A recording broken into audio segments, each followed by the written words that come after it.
I'm Noah Kanter, owner of Nth Degree Painting based in Burlington, Vermont. Today I have a film crew tagging along to show you what a day in the life of a pro painter looks like.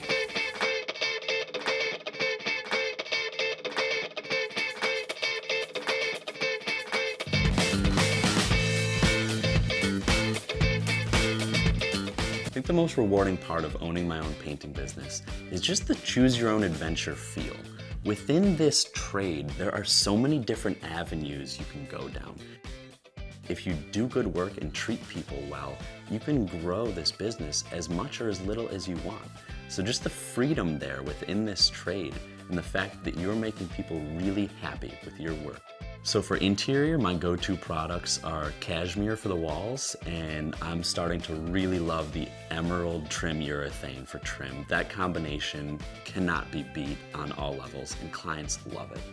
For exterior, one product that really stands out to me is Snap Dry, and that product allows me to paint doors, usually spray paint them, and close them an hour later and not worry about it. So that really increases my efficiency on exterior projects.